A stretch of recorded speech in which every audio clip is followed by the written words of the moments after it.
Hi, a very good morning to everyone. It's a Monday morning, and I believe everyone is reported to work on time. Fabulous to have everyone here. My name is Sudhi. I just wanted to obviously recap the last 2 days. It's been wonderful having everyone here at MachineCon, the second edition. I wanted to start this off by thanking Bhaskar. Bhaskar has been fabulous, and thank you so much for doing this.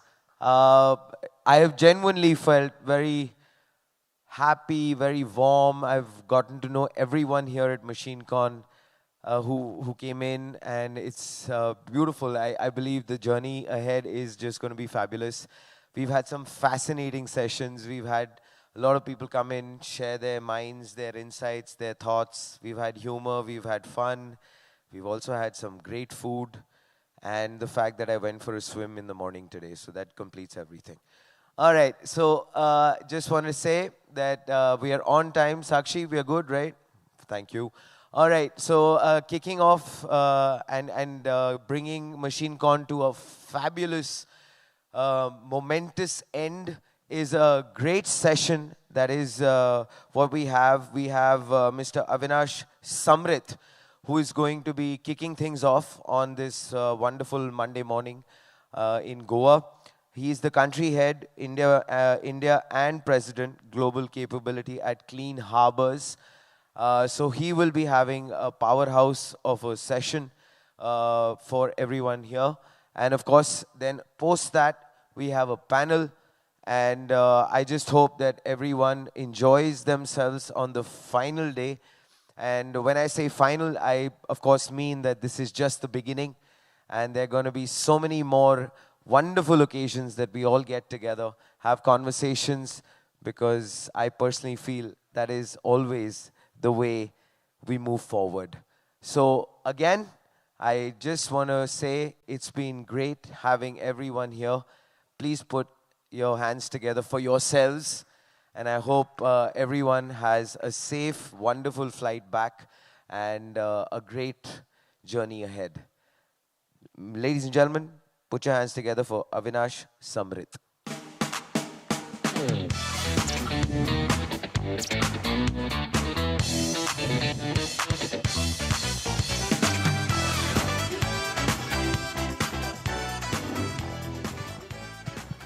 Good morning. Can I have the presentation, please? So, I vividly remember it was 4 years ago that one new GCC was announced. And with a lot of fanfare, significant amount of money spent in brand building. They attracted probably the best of talent, crazy compensations, and we were all worried. I was personally worried, oh my God, what's going to happen to best of my talent? And so were many others. 2 years down the line, guess what? I read an article that GCC had to let go almost half of their staff. Around similar time, another GCC opened. Probably they did not have the strategy figured out yet. Nothing fancy, probably they struggled a little bit. But again, around the same time when one GCC had to let go and were trying to wind down, this particular GCC not only survived but thrived and became one of the most successful GCCs that we think of.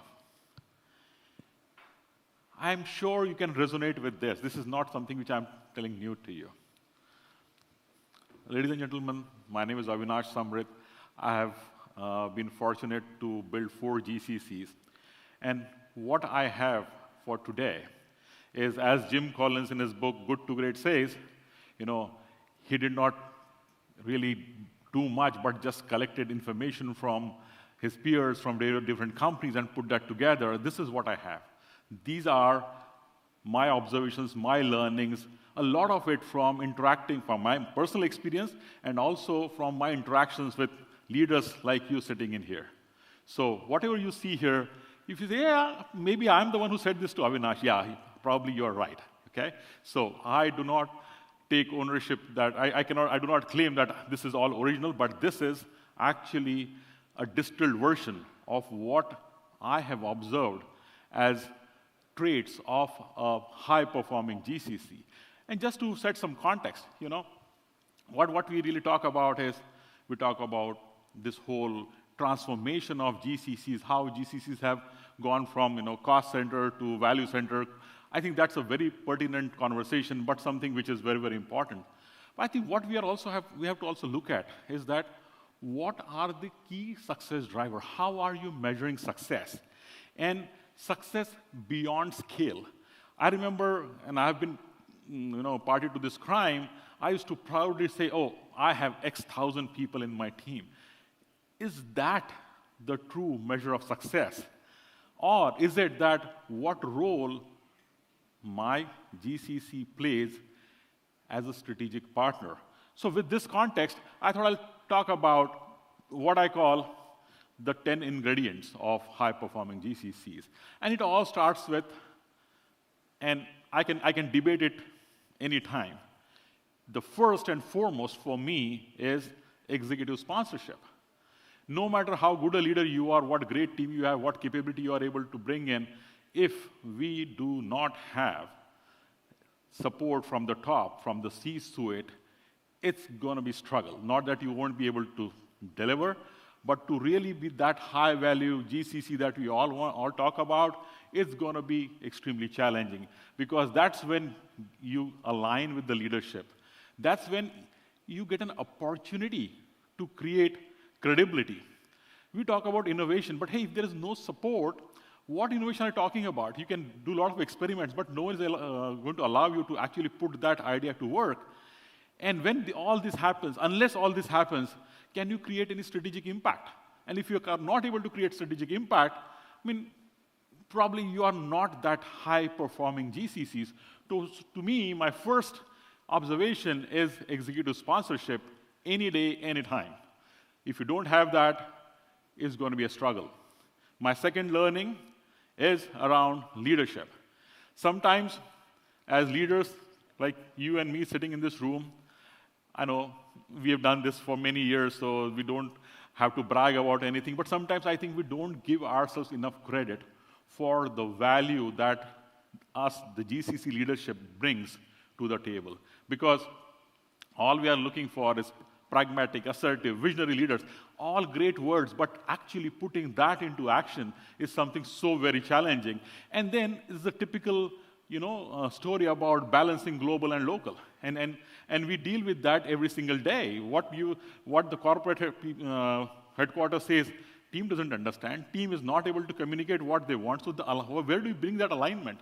And despite all of that, you have a pragmatic approach, assertive, which can get a little challenging. You guys are definitely assertive, but can we say the same thing about the team 2 levels under us? I think that's a question we all know. It's a mixed bag for us.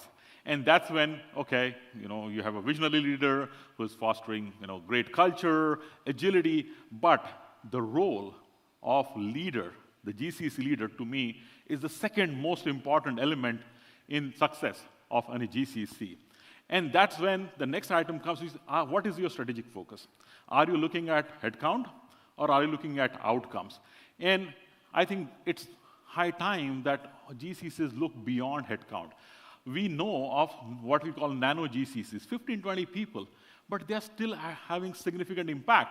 So I think the shift has to happen from headcount to real key success metrics which are aligned to business outcomes. And we talk about that. This is what I learned from speaking to many of you in this room and others in the ecosystem, that only when we are aligned to outcomes that are expected at the corporate level, we'll be able to be a successful GCC. I can quote an example that very quickly, we have a collections team. And one of my directors was presenting in the SteerCo, and he talks about, we have improved our average call handling time. They make phone calls. Average call handling time by X%. My number of calls per day for an agent is this has improved. And the CEO had asked me to keep quiet, so I had to keep quiet. And he kept on, oh, what does this mean? What does this mean ultimately? And he said, this is what I'm focusing on. But at that level, is that leader who's maybe 2 levels below you understand that the focus actually is what is the business outcome you're looking at? Are you, I mean, those metrics are right, no doubt about it. But is that the true metric for your success? Because the metric there would be how effective is my collections. Am I collecting money faster? That's what essentially the goal is. Because when you bring in that kind of a thought process, our focus goes beyond the headcount as such. And so the other thing I learned, again, is around what is the metric we're looking at. As I said, move away from headcounts. It's value-based performance, as I said. What value are we bringing in? And while doing all of that, are we bringing in a culture of accountability? Are we holding ourselves accountable? Because that really becomes a competitive advantage for us. And I don't know how many of the companies actually talk about, and not in India, but the corporate headquarters says, oh, our GCC actually brings competitive advantage for us. And I know we all aspire to be there someday. And we are all at different phases of our journey in this whole competitive landscape business altogether. So, because when we bring in that, that's when we talk about empowerment, innovation, leadership, recognition, all great stuff.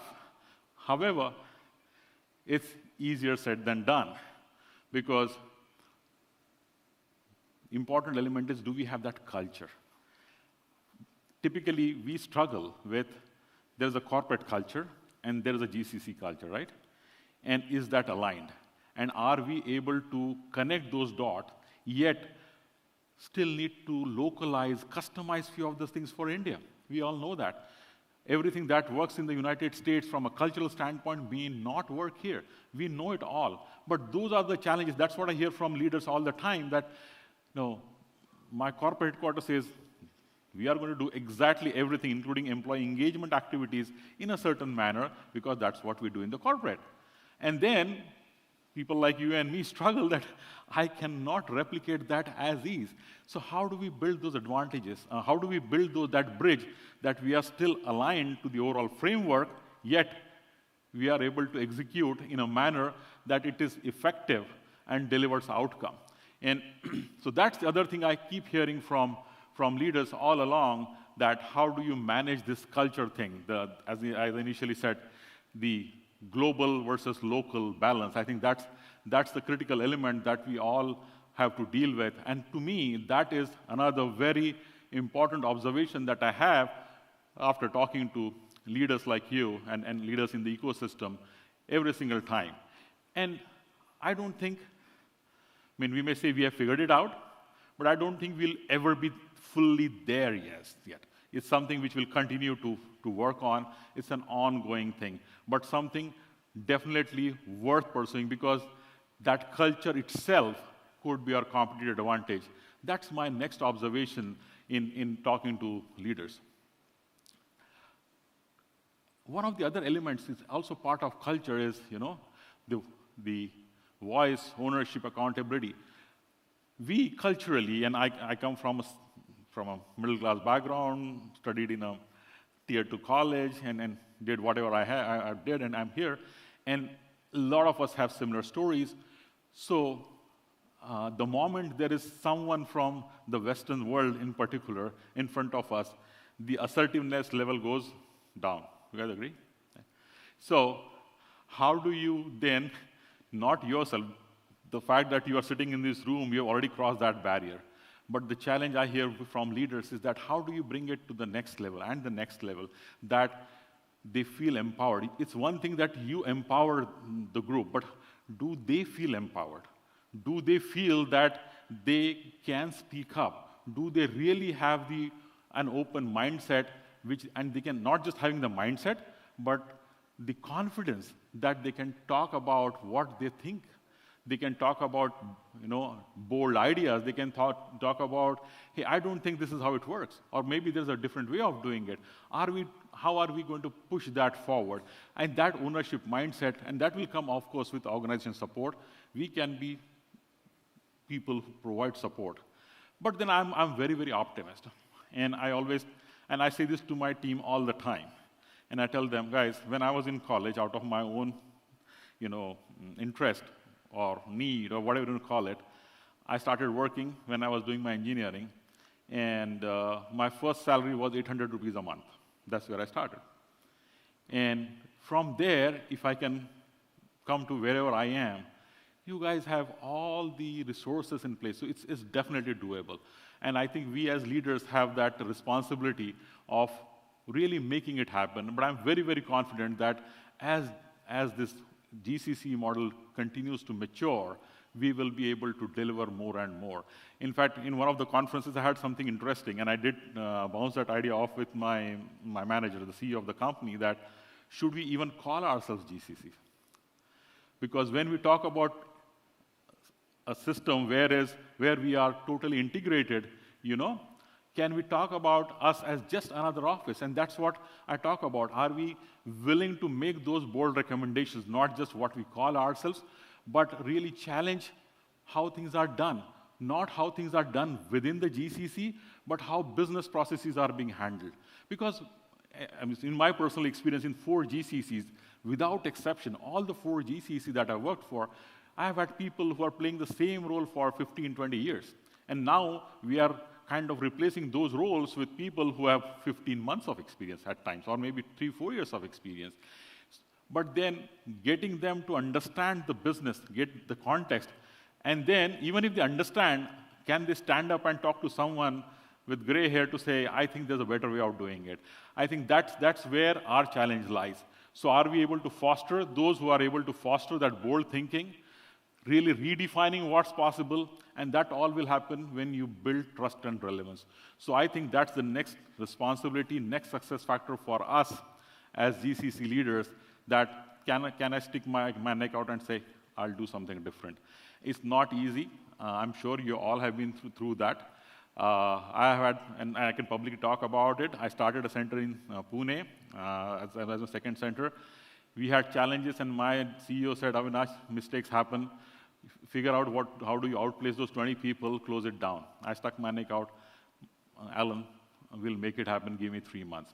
Today we have 500 people there. So it does happen, it can happen. Because it all starts with this fundamental belief that we in the GCC ecosystem, we are not just order takers. We are not just following instructions and waiting for someone to give us an instruction to tell us what to do. We want to do much more beyond that. We are getting outside of the order taker mindset. It's a bitter pill to swallow in many cases, but that's the fact. Because only then, if you are not an order taker, we as the GCC are able to proactively look at what opportunities are there.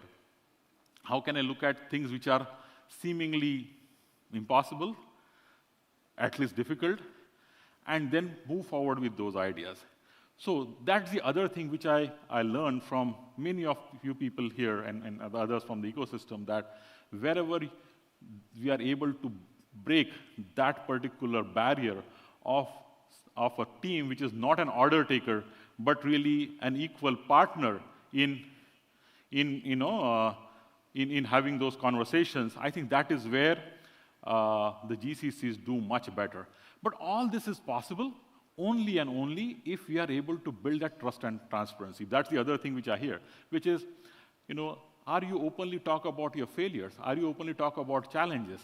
I remember earlier when we used to do our steerco reviews for the GCC, and my team used to present all the metric, lot of data, everything is green. And Mike, my current CEO, he said, Avinash, if everything is green, either you're hiding something or you're not challenging yourself enough. But it's not that my team wants to hide, but they are afraid of speaking up or talking about a problem. So are we able to build that trust and transparency by giving our people confidence that, hey, it's okay to fail, and if there is a problem, talk before someone asks, talk about it. I think that is where those GCCs that have been able to do that, I would not say I have done it all, but wherever I hear the GCCs who have done it, I think they have been more successful than many others. Because we talk about a unified team, right? We say there's no on-site, offshore. There's one enterprise mindset. That is what is going to accelerate innovation.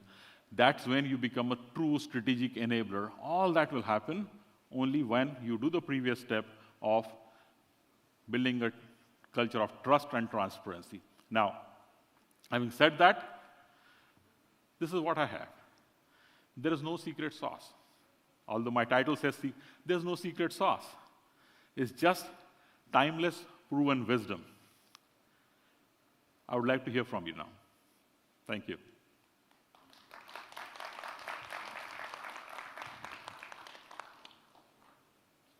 Yeah, I'd be happy to take questions. As I said, this is something I heard from you, but I'd be happy to take any questions if you have. We have a couple of more minutes.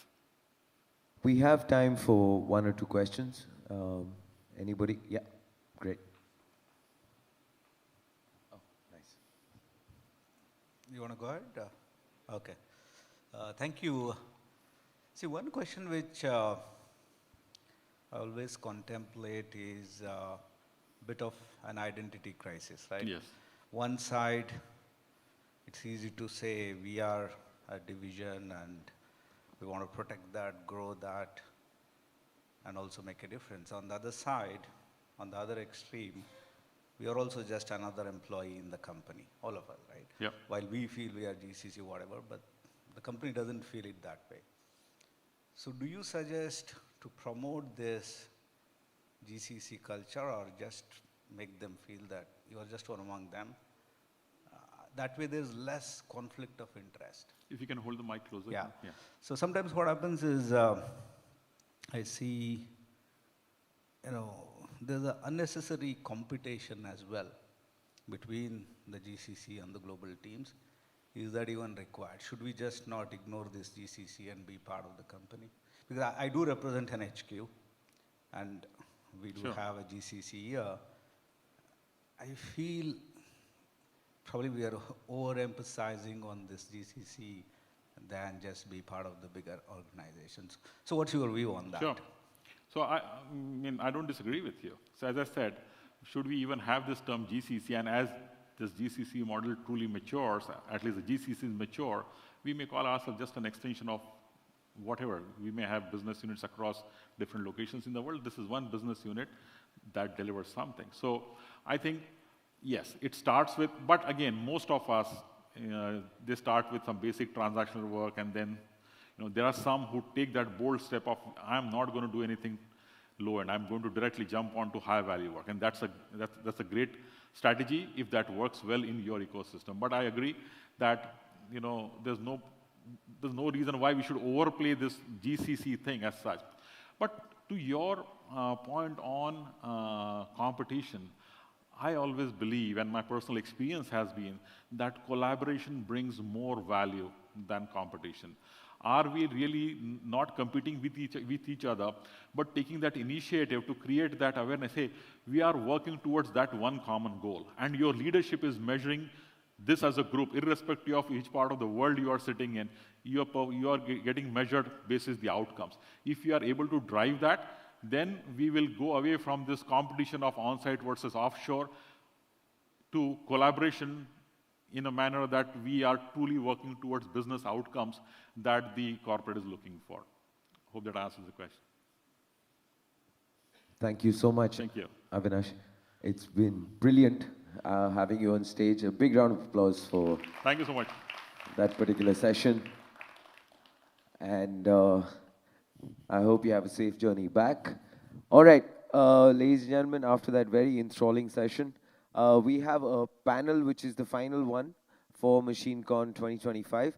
While they set up, I would invite the panelists on stage. Please give a very warm welcome as they approach us on the stage. Joining us today are the panelists, Mr. Ajay Uppal, who is the India Center Head GBS at AECOM, who will be the moderator for this particular session. How are you doing, sir? I saw you on the beach in the morning. Yes, how are you? All right, then we have Mr. Deepak Malkani. Mr. Deepak Malkani, ladies and gentlemen, who is the head of GBS India at Axo Nobel. And then we have Mr. Ashish Nair, who's going to be joining us. He's the co-head India at Oak North. Big round of applause for Mr. Ashish Nair. And joining us is Mr. Kamal Sharma. Mr. Kamal Sharma, ladies and gentlemen, who is the digital transformation leader at Global Digital at Carrier. And this particular panel is going to be very insightful and future defining in a big way. So I'm pretty sure everyone is looking forward to this, and I'm sure the moderator is going to do a wonderful job. While they set up, please, gentlemen, if you could just take your seats, would be nice.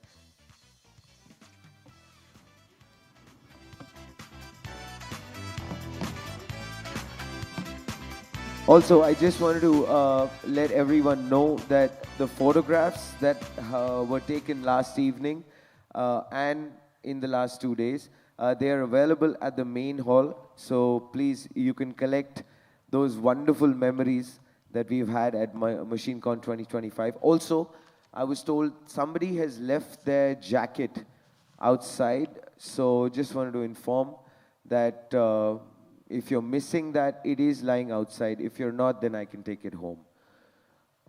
All right, so over to the wonderful gentlemen who are going to give us the last panel on MachineCon. So that requires a huge round of applause. And of course, there will be another panel, which I was just told. I'm sorry. But over to you guys, no pressure. Thank you. Good morning, everyone. Avinash has really made our job easy by covering most of the topics which we are going to discuss today in this panel. I am Ajay Uppal from AECOM. AECOM is into infrastructure consulting, helping various government and private sector clients in designing and providing engineering support for their civil infrastructure projects globally. We have got 3 GBS centers globally, one in Manila, one in Bucharest, and in Bangalore.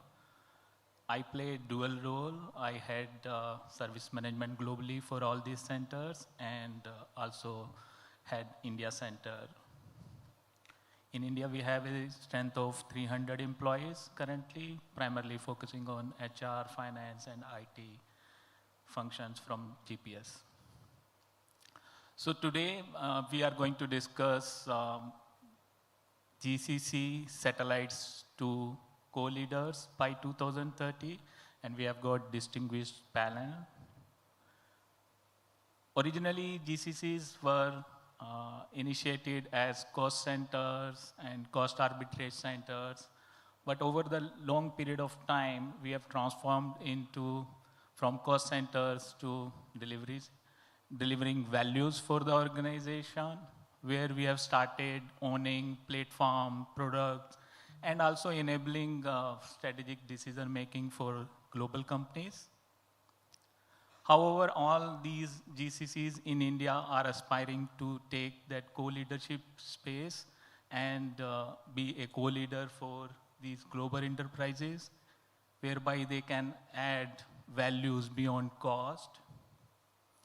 So today, this distinguished panel is going to share how this particular journey from satellite to co-leadership is evolving in their respective organizations. Taking up first questions on this strategic evolution, I would like to ask Ashish, GCCs were once viewed largely as support centers. What's driving their shift towards strategic co-leadership, and how are Indian GCCs influencing global decisions today? Thanks for that question. I'm Ashish from Oak North. Oak North is a digital bank based out of UK and US. We have done lending of about $18 billion over these last 10 years. And I co-manage the GCC in India, which is across Gurgaon and Bangalore. We have had an interesting journey as an office for Oak North in India, where we started in 2015 at the same time as the bank was getting set up. So we were ingrained within that ecosystem of the organization from day one, and I have been part of the journey of growth.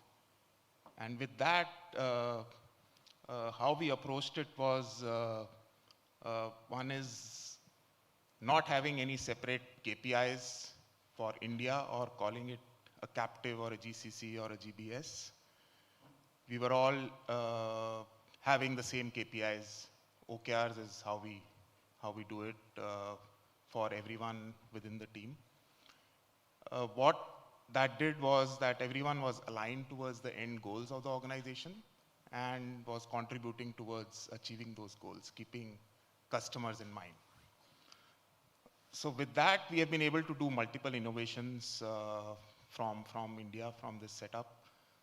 We developed our own core banking platform, and all the lending that the bank does today is on that core banking platform. We also developed an interesting credit intelligence product, which is again used by Oak North Bank for credit analysis and portfolio monitoring, and is also being licensed now to other banks in the US. So I can name a few banks. These are among the top 10 banks in the US, PNC, Fifth Third. They are amongst our customers over there. So I think that has really worked well for us. And to enable that, of course, we had to take a lot of proactive steps in grooming the team in the right way, ensuring that the team has the right mindset to be able to work collaboratively across different geographies, right? So ensuring that there is no fear of failure, people are able to do experiments, aligning with the end objectives of the organization and of the customers.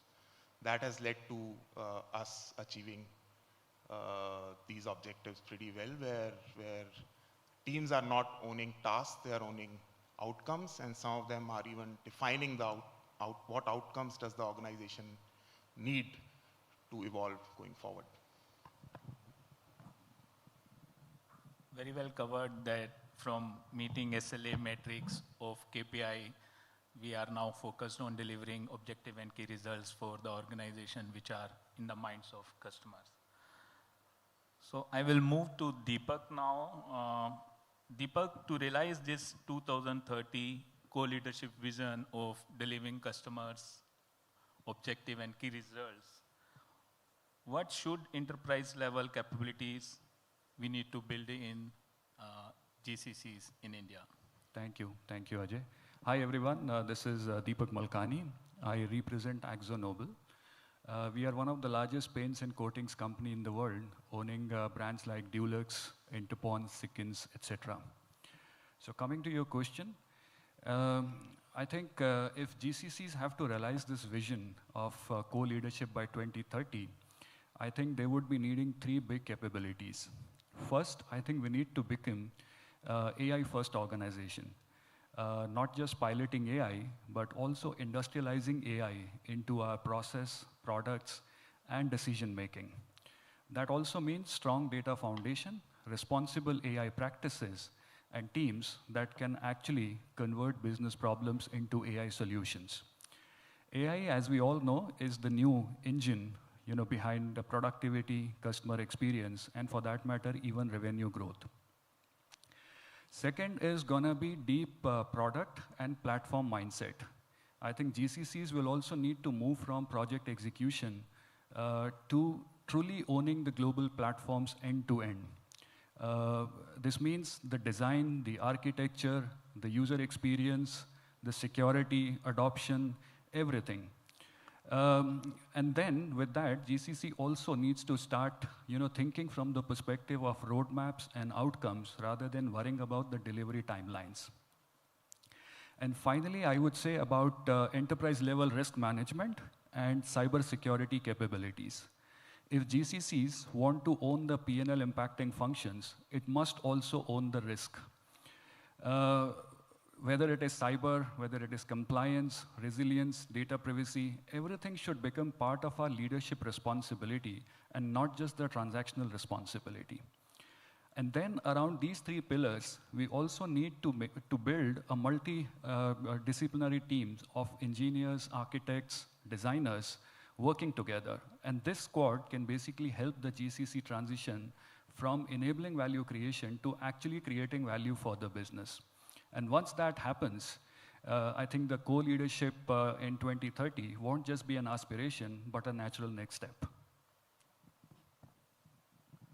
Very well covered that we need to move from global capability center to taking the global accountability by developing AI, end-to-end process metric ownership, as well as developing and managing the risk management policies for the organizations.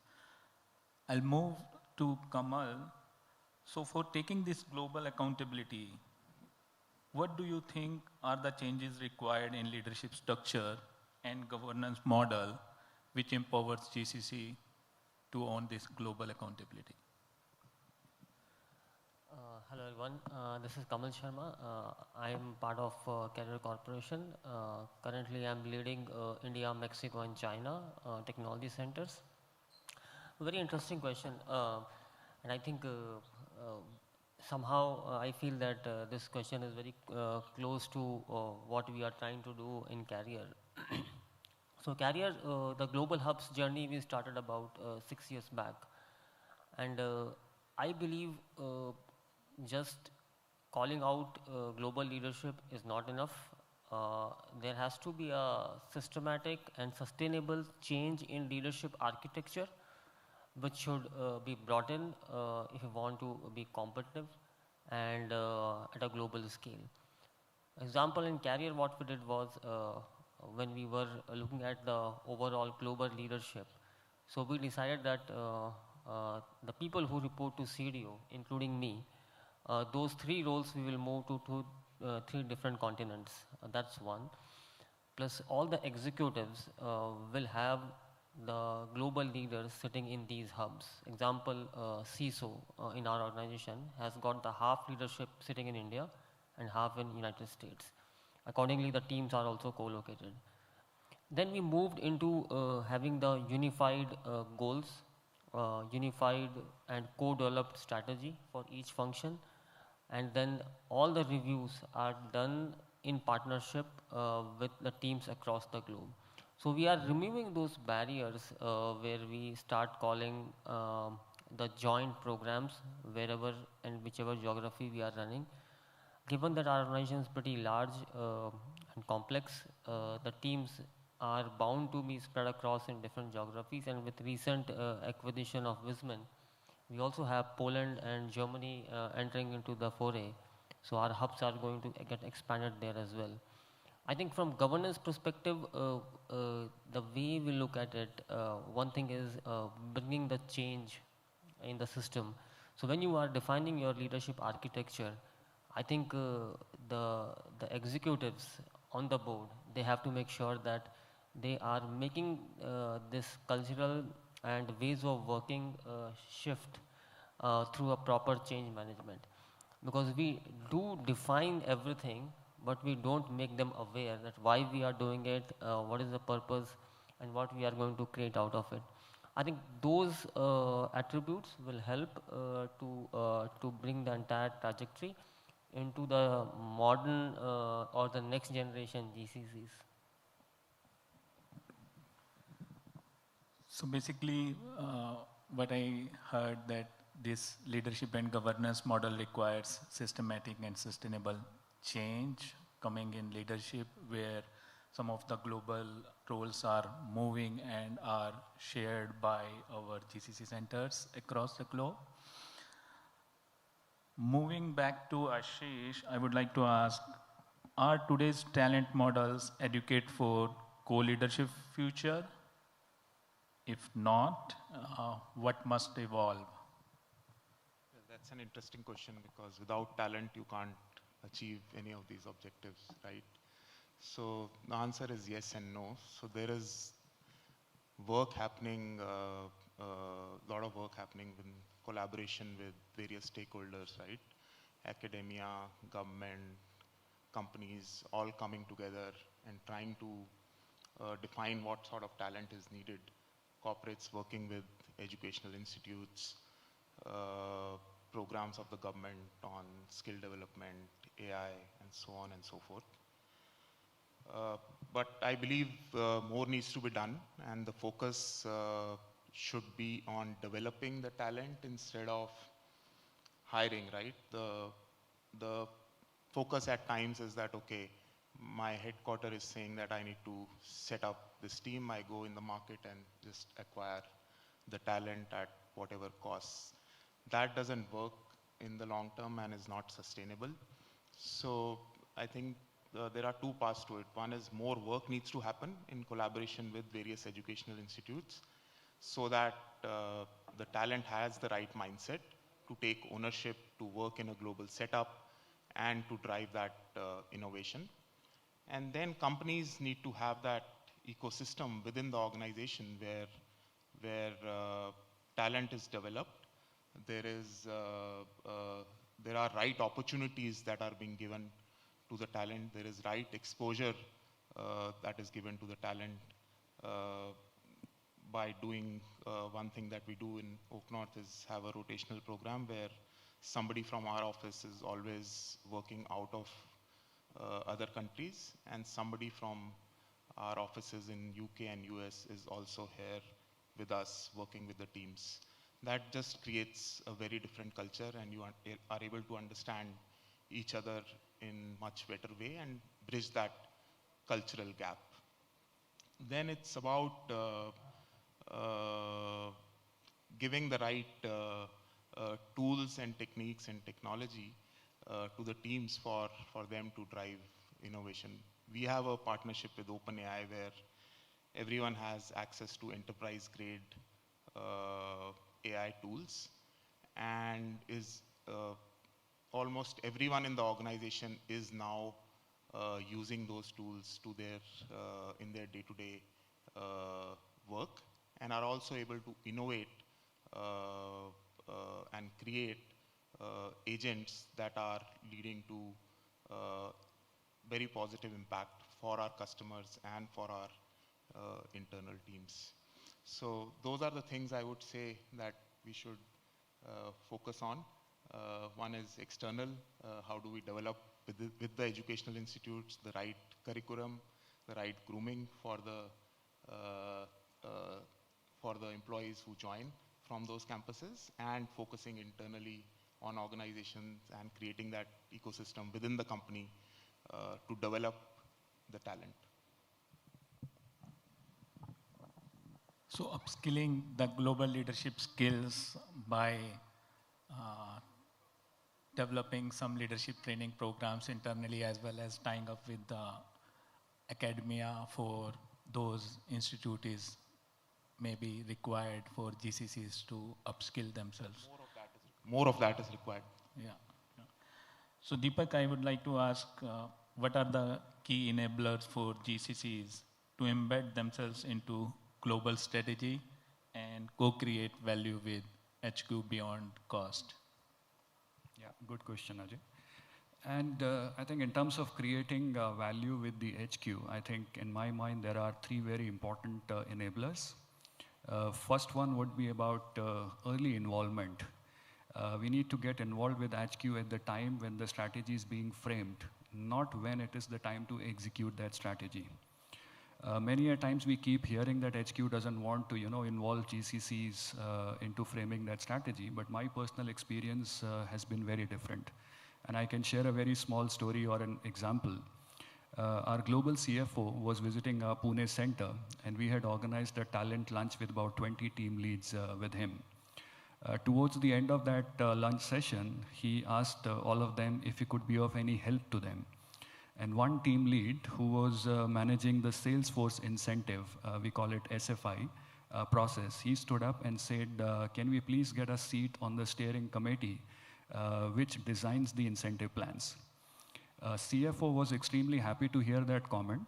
And upon his return to Amsterdam, immediately after that, he ensured that we got a seat on that table. It was as easy as that. I think we need to simply ask for it, and I'm sure in most cases we will simply get that. So that's very important. Second, I would say, is about having shared KPIs and shared accountability. When HQ and GCCs have shared KPIs, shared accountability, it forces collaboration. It removes us versus them kind of a debate and allow them to function as one global team trying to drive one global outcome, one business outcome. And finally, alongside that, third is going to be building trust through transparency. And that is true for both the teams. I think we should be open to share information freely without any barriers, whether it is customer insights, data insights, any kind of risk that we anticipate, mitigations, financial priorities, all of that should be shared freely. And when information starts flowing freely, it provides sort of a platform for India GCCs to be able to add much more value to the business rather than just being on the back foot of it. So I think in my mind, these three are very important enablers that can help transition GCCs from being an execution engine to actually being a true business partners. Very well captured that we should be asking for seed, be assertive, and improving collaboration by bringing trust and transparency. Kamal, I would like to ask you, as GCC move forward for this co-leadership vision, how should success benchmark evolve for these GCCs? I think definitely the persona is changing big time, right? And I think also in many organizations, what I'm hearing and seeing these days is the cost arbitrage, the topic is moving away. Because see, we need to understand this, and it's a smart move. Whenever the boards and the organizations, if they want to invest on any geography or any competency and capability build out, they want to get best out of it. And I think that's where I feel that from the traditional ones like cost saving, SLAs, FT hires, we should shift to different, because these are like basic hygiene. Like when you are running a talent organization, I think that's a basic. I think we should move to more towards impact, influence, and IP, which will help us to carve out the larger impact and build out the broader capability, credibility in the organization.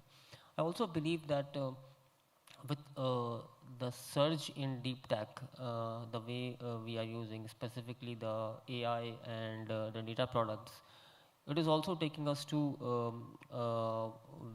very high demand metrics, which these days I see, which CIOs talk about, which is digitally enabled revenue, right? So internally in Carrier, the digital team, the typical tech team, is being measured on that whatever we do, what is our DER, and that is clear-cut decided and given to all the employees, irrespective whatever location they are working. The other thing which I also look at is how your organization function and employ is AI ready, right? Because the shift is happening, there's a huge expectation and I will not call it pressure, but yeah, expectation from the boards that deliver the large portfolio on AI side. So I think the entire, for example, this year's goals, what I was looking at them, I mean, most of them were like either powered or like pushed by the AI expectations. So I think accordingly the metrics will also change. We are also revisiting our goals for the centers, that how do we bring the AI element into these and like define the metrics surrounding that. So that's how I look at it. The more focus will be on impact, influence and IP. That will help us to achieve DER, and which makes us more relevant. So from AI adoption to driving digitally enabled revenue are the key benchmarks which your company is setting into. I would ask all the three panelists if you had to define one clear success metric which you believe could be for a true co-leader GCC in 2030, what it would be. So we can start from Ashish. I would say be part of the leadership team of the organization and contribute in defining the goals of the organization so that you are fully integrated in the ecosystem. Yeah, I think if it is one metric, I would say contribution to the overall strategy of the organization. I would say it should be strategic influence. All the three are primarily more focused on empowered leadership and strategic influence, which we will make to our global enterprise. So thank you for these insights. So I'll open the floor for any questions from audience.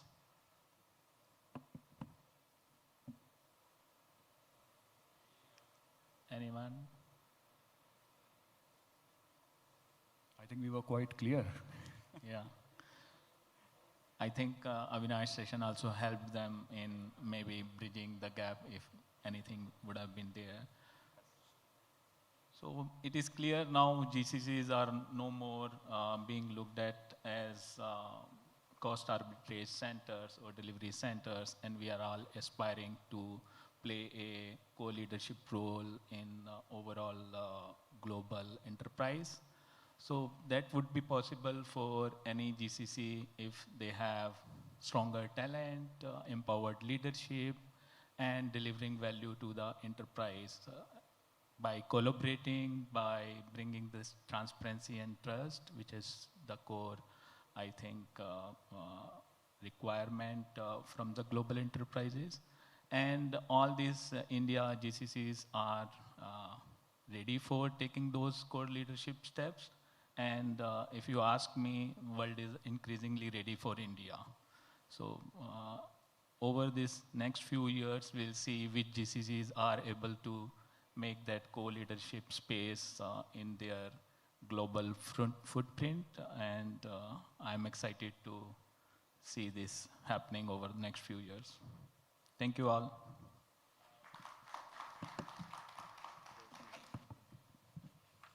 Sorry, gentlemen, there is one question that you probably need to address. Hey, sorry guys, I know you guys were going off. So the one question I had specific to, and this is Shaunak here from Prodap, you were talking about talent, right? Sir just talked about talent in a very broad way, and all of you are in different industries. One critical and key aspect for you is that you have got a very strong talent pipeline that's there.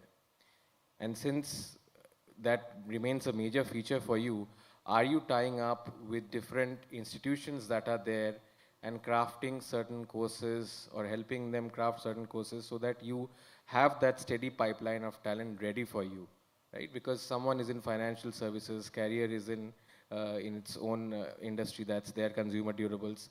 Do you have those courses ready and those tie-ups with education institutions done? So I think I can take it up and then you can add. So this Sure, was just sure. a very significantly large initiative. So not only in India, across the world, there is a scarcity of HVAC technicians, right? So once you do a deployment of these large HVAC units for cooling, so there is a, so we partnered in states in Europe and even in India with quite a few universities where we co-authored the HVAC syllabus end to end, and we are also sponsoring it. And through that, we do take the early talent into the ecosystem. That's on broad side.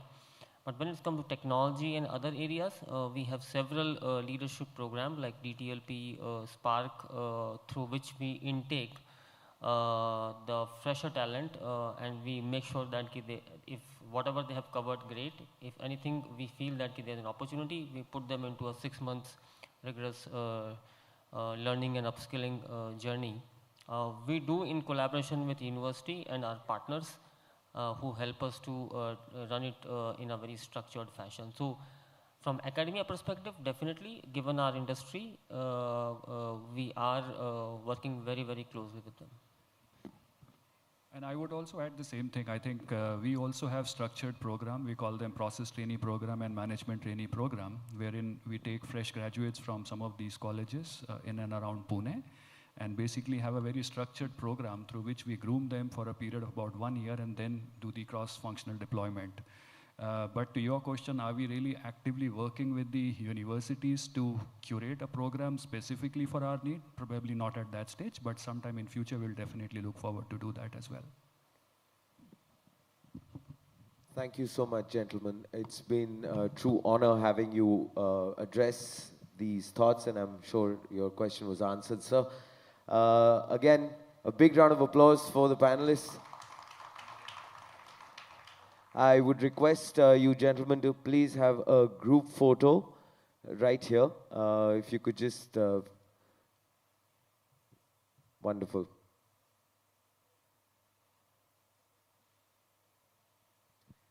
Thank you so much. Priyadarshini, this wasn't the last panel. This now, ladies and gentlemen, is the last panel. And I believe this is a very important aspect that needs to be addressed, and it will be at MachineCon 2025, which is the aspect of talent. Yes, we have a wonderful panel, which is going to be moderated by Priyadarshini. So big round of applause for Priyadarshini. I would like her to be on stage first. Mea culpa. I ended up saying this panel was the last panel, but this now is the last panel. Very important aspect in terms of talent. It is about attracting the right talent, retaining them, and more importantly, upskilling them. And I guess that is exactly what Priyadarshini and the panelists will be discussing. It's called cracking the talent equation: attract, retain, reskill at scale. And now I would like to request the panelists to come on stage. Anil Kumar Savalgi, who is the Global Chapter Leader, ICC, Global DD and T, Takeda. I would request Mr. Anil Kumar Savalgi. Big round of applause, please. And joining Anil would be Abhishek Jain, who is the India GCC head for Lubrizol Corporation. Great honor to have you with us on stage. And last but not the least, Mr. Pavan Panjwani, who is the SVP and Chief Executive Officer, Alliance Bernstein, India. Big round of applause. Ladies and gentlemen, this is the final panel discussion on MachineCon 2025. And guiding this discussion is, with her expertise, is Priyadarshini Nayak, India HR head of at CDM. A big round of applause for the panelists. Priyadarshini, take it away. Hello. Hi. My name is Priyadarshini. As he mentioned, yes, I had the HR team for CDM Smith. And CDM Smith is basically a US-based engineering firm. Again, the gentleman over here, the earlier moderator, who is from AECOM. So AECOM is also a competitor. So as an engineering firm, we have offices in Pune, Chennai, and Bangalore. So that's a very quick brief about my company. So let me tell you about the panel over here had given me, in fact, they made me tense. They said, this is the last panel. and they told me to make sure to keep the audience very engaged. So I'm sure I'll do my best. So the topic is all about talent. I hope you all know talent is a true existence for the GCC, right? I hope you all agree. So we have been discussing about talent. We have been discussing about GCC, about its evolutions, about its policies for the last 2 days. Abhishek, let me ask you this question. So we have seen a lot of data since yesterday, and we have been discussing that we are supposed to add, or the GCC industry is going to add 2.8 million jobs, right? In that scenario, by 2030, what do you think that we should do to attract the talent in a competitive market? Okay, thank you, Pradarshini. Let me just quickly introduce my organization, part of Lubrizol Corporation. It's a US headquartered, 100-year-old, multinational specialty chemical company. So we basically produce chemicals that goes into various applications, starting from, engine oil, to construction material, to shoes, life sciences, pharma, nutra. I mean, the applications are sort of across all industry most. We've been in India for about close to 50 years. The GCC is fairly new. It is, I started that last year, so just about 18 months. So hiring right talent is super critical for me right now.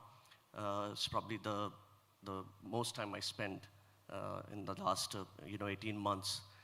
So what's the strategy? Well, you said it's a competitive market, so probably this should be a trade secret, but I'm happy to share at least what I think the right strategy in this market could be. I think from a strategy perspective, you look at two things, right? One is your, company's objectives, the demands that's coming from the business, plus then from an employee perspective, right? The candidates you want to attract, what's their expectations, what their aspirations are. So you need to kind of marry the two in the right way, and that's gonna be your right strategy to attract the talent.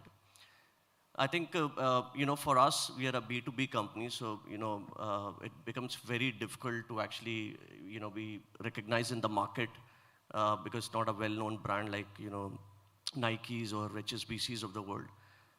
So, what we make sure is, we do some branding through LinkedIn. But I think the focus for us is actually when we are, engaging with the potential candidate. So we make sure that, we are actually communicating our vision. And it's not, I think a lot of times what we probably make a mistake is we communicate GCC's vision, right? This is our scale, this is how we want to grow. But I think the starting point is organization's vision, their growth story, and then subsequently sort of GCC's growth story. And you need to make sure that the story aligns with the organization growth story. So we talk a lot about the investments that we are making in India, how we are growing in India, and then talk about GCC and our vision and our growth story. So I think that resonates with the candidate a lot because they are seeing that it's not about GCC, it's the organization it's actually growing currently. And hence they will have opportunities to do large projects, global projects, and work with cutting edge technology.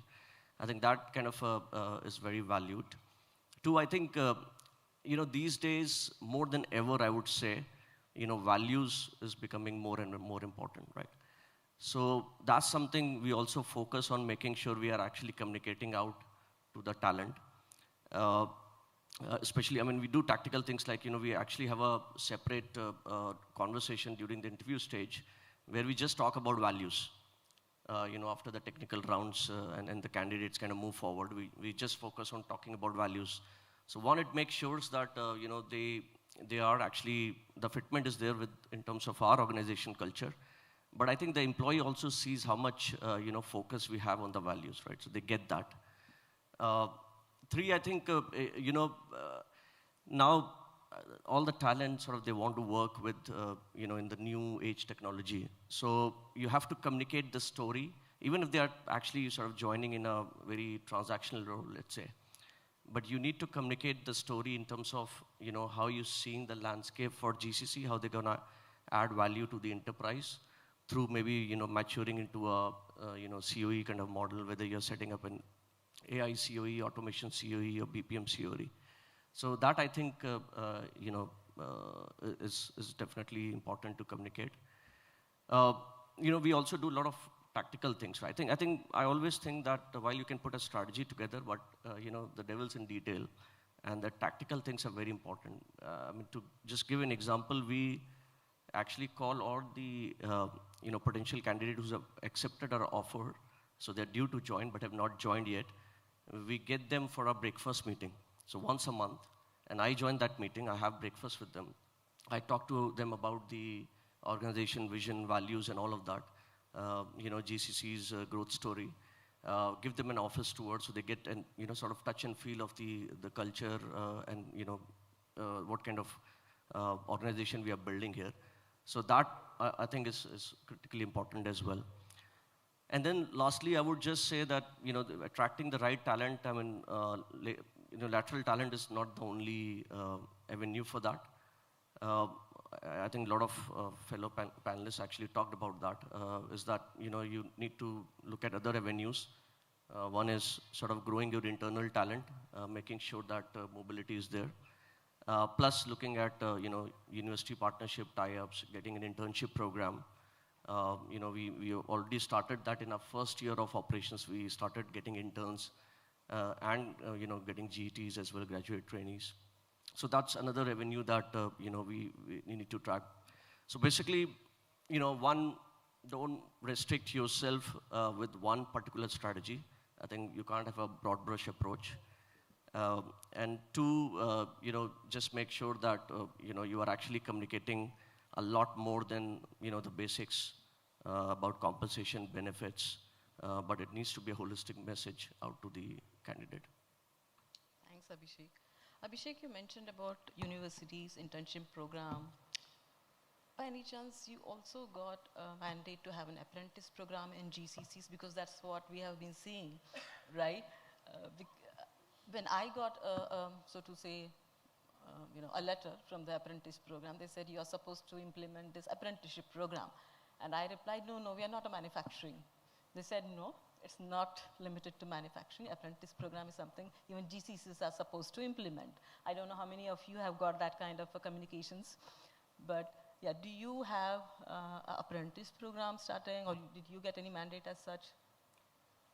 I think you said it already. So we are a manufacturing company, essentially, and GCC is fairly new. So we have been running apprenticeship program for the manufacturing organization since some time. We discussed whether we should extend that to GCC or actually go for, the internship and graduate trainee programs through, tier 1, tier 2 kind of colleges. We are doing second now. I think, there are some complexities around starting with the apprenticeship program, I think. So we said, let's do this first, and then subsequently we'll see if we want to extend that. Thanks, Abhishek. So after attracting, the other challenge is how to retain, right? So Pawan, I would like to hear from you. What is the challenges in retaining for GCC? Okay, good morning, everyone. It almost feels like it's a MachineCon Summit of 2045. Half of the seats or more are occupied by the LLM agents, which is nice. So, talent retention, acquisition, I think for many of us, spent so many years in the industry, it's a known problem, if we look at this as a problem, right? So I'm actually, from a retention perspective, I'm going to talk about, of course it has worked for us so far, right? That's why we are here. Going forward, we need to understand that, the talent in the market today, including many of us, we are not looking for a job, right? We are looking for the momentum, no matter where you are in your career. And that momentum can be delivered in so many creative ways. If I really summarize that, right, in terms of various means that you can deliver, is basically three parts to it. in my mind. One is a psychological safety, right? Two, you need to have trust in leadership. And we need to understand this word trust, right? In the context of GCCs and also talent. That trust in leadership is, look at the ecosystem, how has evolved. Most of the GCCs here are having a workforce mix. You have employees of your own. You have a global distributed teams. You have vendor partners to support you. Now you have, in that mix, also the AI agents or digital employees. So what is this contract of trust that now you would really get to? So it cannot be just the engagement scores. The engagement scores are very directive for the people that are in your organization where you have a complete control, right? Partners that you have a lot of influence. But this is going to be valid with now this mix, which is also have a digital footprint as part of that. So to me, three things: psychological safety, trust in leadership, and the most important in my mind is career velocity. No longer career. Many of us, including myself, I joined AllianceBernstein 3 months back. I didn't join for a career. I joined for career velocity, how fast my career can move, right? So to answer your question, it's very simple. There is something that has worked for us in last 30 years. I think going forward, it needs to incrementally evolve. And we all need to be mindful of that, right? And that would actually also help us create a right narrative that would resonate with the talent of the future, but will also be able to connect and align ourselves to global enterprises that we represent. Very briefly about the organization that I represent, it's AllianceBernstein. I joined them about 3 months back. It's a global asset and wealth management enterprise. About 860 billion asset under management, 4.5 billion revenue last year. I'm very excited that this phase of the GCC's growth, we would be challenged to see how we are going to keep GCCs relevant, right? It has been so far with the mix changing. And that also means the retention strategies needs to also evolve. You also mentioned about leadership and trust, right?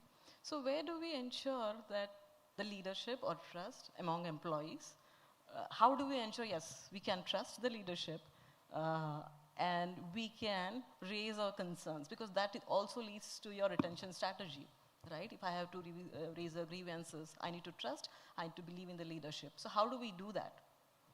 See, let's address this as an elephant in the room, okay? Many of us playing these GCC roles, many of us are the leaders in the GCCs. But when you really look at how your talent engages with you, it really depends on how they see you. For many of your people in your team, they probably look at you as an administrative overhead. You may call yourself as CEO, whatever role you may be in, but you are an administrative overhead. So where this comes from? It comes from the belonging that you are able to deliver to those employees, right? Is the alignment that you are able to deliver to the employees. So when I say trust in leadership, it's beyond the benefit of doubt that you get as a GCC leader that people trust you because you carry certain title, right? It's your ability to represent your enterprise to every person in your organization. And it is not that easy. If this would have been easy, there would be no summit like this required, right? So it's not easy. So we need to kind of think about this, figure it out, and I'm sure we will, but it will take time and energy and effort. Thanks, Noor. I'll just add to what you said. I think I really like that point about career velocity, right? I think the challenge one is to identify, who needs that career velocity. So, we do all hypo analysis and all of that, identify critical talent. But how agile can you be actually in delivering that message to your, employee that, there is a career velocity? So that message needs to be curated and communicated at the right time before your high potential is already looking out. And, we all know that your best talent will find the job fastest, right? So they will leave. So it's really critical that you communicate that point about career velocity. I agree. And that's the reason we as CDM Smith, we always say, hire for careers, not for jobs. That's how. Okay, so coming to you, Anil, right? So there's a lot of technology, okay? There's a lot of AI been taking our jobs, right? So in that scenario, what do you think GC should do different to reskill at scale? Good morning, everyone. Thanks, Priya, and great insights from the co-panelists around the major two parts, right? Attract, retain. I think in the overall talent ecosystem, rescaling at scale plays a major role. GCCs, don't have the talent shortage, right? It's about the visibility to the skills. There are several, views or the approaches we can solve that. The first is about move to the skills first operating model than the role based or the org charts, right? What exactly that means is about the identifying the skills taxonomy, that basically helps us to build the overall skills heat map by understanding what are the current skill supply versus future skill needs. So from getting that fundamental strong, then little on the value stream, it's about understanding the the actual skill heat map that will help us leadership to invest where exactly, right? So once we have that skills pulse operating model, then the other ways around rescaling at scale is about leveraging the multi-tiered learning platform, from learning using the digital platforms to standardized way of doing to having the digital assistant programs. Predominantly, it can be achieved through multiple layers. The fundamental layer is about catering to the digital talent skills ecosystem and to the higher level of skill needs. And second thing is about creating the internal learning marketplace, not to just to train the people, but to move the people across the enterprise. And the last part definitely is about leveraging AI, right, to build the curriculums by using the digital ecosystem and to create the personalized learning platforms. The second thing is about GCCs cannot do alone in terms of building the learning platforms, but they have to partner strategically, with I think highlight about the academias or the service providers, right? I think those are the major areas. I think definitely rescaling will be effective in the overall talent ecosystem. Thanks, Anil. See, we always have this challenge of demand and supply gap, right? So there are a lot of grads who are coming out, but we still find a problem of hiring the best talent, right? And maybe this question is to all of you.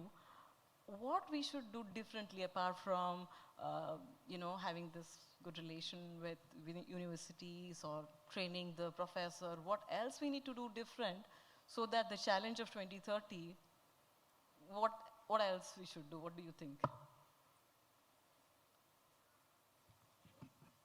So your question is around the university partnerships. What more can we do? No, my question is more, how do we, address the challenge to fill the talent, especially who are STEM graduates, right? Yes, I mean, you said 2.9 million jobs. 2.8 2.8, yeah, 0.1 less, but Yes, by still a huge number. I don't know where we're gonna get that talent from. I'm very honest. I think, we all know, we've been talking to a lot of the leaders here, and they were talking about how hard it is to get one particular talent, especially in leadership roles where in the new age technologies, right? It's so hard to find the right talent for the organization. So I think, as I said, the external ecosystem, leveraging that is critical. I think we probably need to come up, and this can't be done alone, right? So I think we need to look that probably as an industry, as a GCC industry, and see how we address that issue. This is not a problem that one organization can solve, right? So, you talk about curated programs, right? But I don't know how to go and create a curated program alone by myself, right? So that's where I think the events like this will help, bringing all of that thinking together and making sure that, we approach this in a more unified way. So that I think, and then, you have to reskill your internal talent to fill those gaps that are getting created right now. I think there's no other way about it. I think just to add what you said about reskilling, I think a lot of, the way, it's not just trainings, right? The other aspects of, bridging that gap through like mentoring. I think yesterday somebody talked about, right? Make sure you have one mentor in the industry. I think so those sort of initiatives are required both internally and externally. Thanks, Abhishek. That's well said. GCC, as a GCC industry, we need to address this problem. Thanks. So, Pawan, you wanted to add anything? No, I think Abhishek kind of covered it. For me, we need to, I don't think getting talent ready is really a challenge for this geography where we all belong to, right? It's just that our means would change, right? Our probably acceleration would be different. But I don't see that would be a challenge. The challenge would be more respect to what we covered earlier, right? Would the GCCs or the offices in India would be able to provide that as an alignment to what enterprise wants to kind of get from this geography? Getting ready for that is not a challenge in my mind. Yeah, I think the future-ready workforce model plays a major role. It's about understanding the talent ecosystem and invest accordingly. Yeah. Good, you touched based on that workforce model. So, Pawan, I would like to understand from you that how do we redesign the workforce model to drive agility and innovation? Yeah, so I think we actually touched upon this in your previous question that you raised to the panel. I think the organizations of future, in my mind, are not going to be as rigid as we have seen them so far. What I mean by that is, they are not going to be built on the organizational structures, roles, or specific functions. I think the fluidity is going to really determine how we are able to change ourselves to cater to the demands that we would have for the enterprises that we serve, right? What I mean by that is, you are not going to be, like so far, and at least my 30 years, what I've seen, GCCs are seen as augmentation to the capacity. It could be a R&D capacity to technology capacity or operation capacity. I think that equation is going to change going forward from capacity to capability available almost on the shelf of DMart. You know what I mean? That kind. That you really want to have a multi-purpose, skill-based workforce for you in India. No longer tied to or tightly coupled to a role. So that is one. When you talk about the operating model, how that would really evolve, in my mind, AI is going to act as a big leveler for us. It is already, but AI is no longer just a technology gig, right? It is actually the evolved workforce tool, right? So I think that becoming a leveler, operating model will allow us to kind of see organization in a true flat construct. No more roles, no more hierarchies. It's a skill-based or competency-based. You can be a CEO or you can be an individual contributor, a junior most in that sense for the role. But you would be valued for the skills that you bring on demand.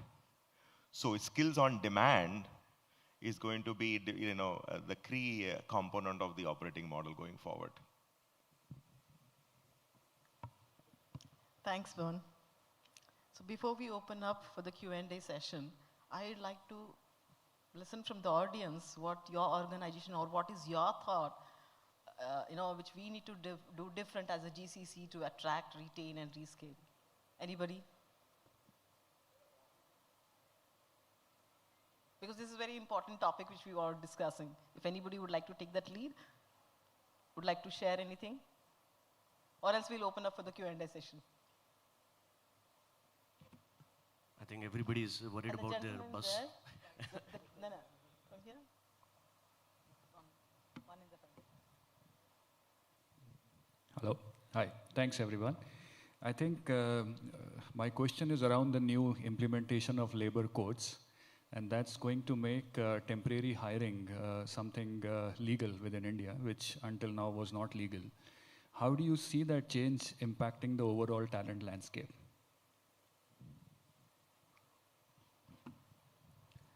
So we're still evaluating all that, messages are coming in. So we don't know the answer yet. But I think to your point, it's going to change the way we look at certain things. We were already, I think the gig economy was already kind of growing, right? So the temporary workforce we were leveraging in a certain way, but this makes it a little bit more open. I think more than I see how the organization thinks about it, is actually how the workforce going to think about it and adapt to that. That will be critical, and that's how the organization will adapt to that change that, this will be there in the market.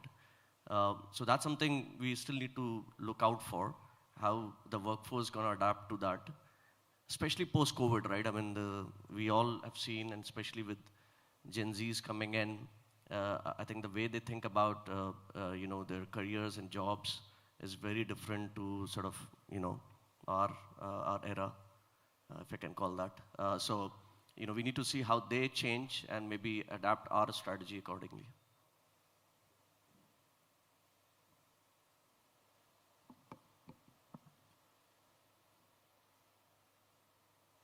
Any questions?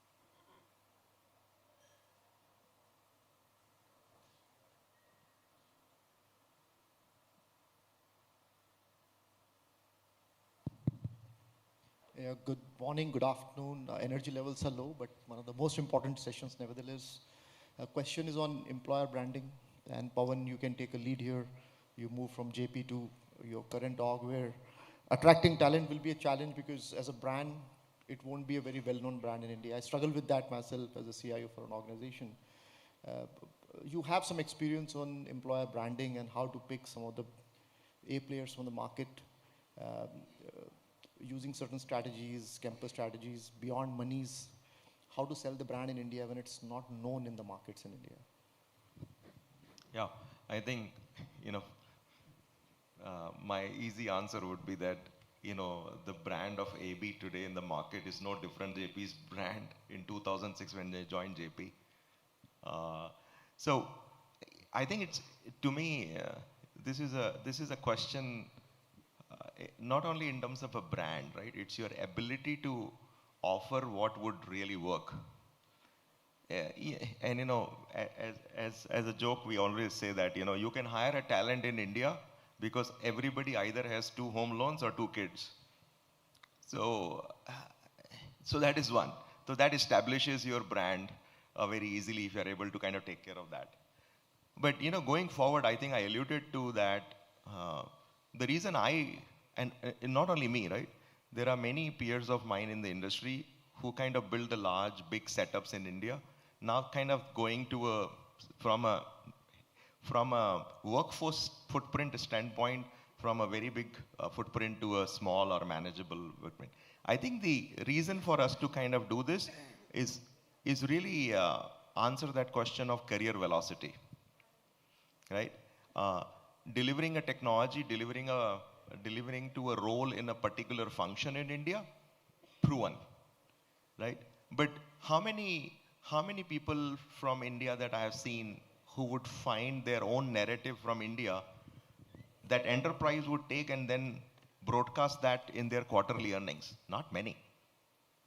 So when I think of a brand, it's your ability to kind of now go beyond that function, think of yourself as business, and then drive that outcome for your clients.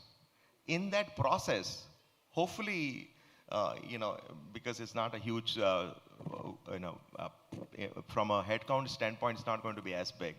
Hopefully, we will be able to create the narrative that would resonate with people to be part of an organization that has a respect of last 60, 70 years of a deep research, but at the same time, very nimble, very agile, ability to kind of drive front to back outcome from India. So that's my plan. It's not really going out and, having one of the hoardings says AB. It's basically saying that, for us, we will really have our narrative as strong that people would really would be willing to be part of that journey. Yeah. And just to add, don't underestimate, what your internal employees can bring. I mean, the brand they can actually drive in the market. There's somebody, a GCC head, who was telling me that they actually hire 40% of their new hires through referrals. That's amazing, right? I mean, amount of cost saved, and your people will always bring good people in the organization, right? So that, I think, is critical as well. Fine. With that, we'll conclude. Thanks, Abhishek. Thanks, Pawan, and thanks, Anil. And thanks for your great insights on branding, communications, leadership, and trust. Thank you, AIM, for this wonderful GCC Summit. Thank you so much. Thanks a lot, Priyadarshini and the panelists. And the team is arranging for everyone's drop, so that's why everyone is there. And Sudhi is here. Thank you so much, Sakshi, for helping me out. Ladies and gentlemen, big round of applause for the panelists. And a big round of applause for yourselves. Who doesn't want to leave Goa? All right. Thank you so much. We'll have a group photo, please, for the panelists. Thank you.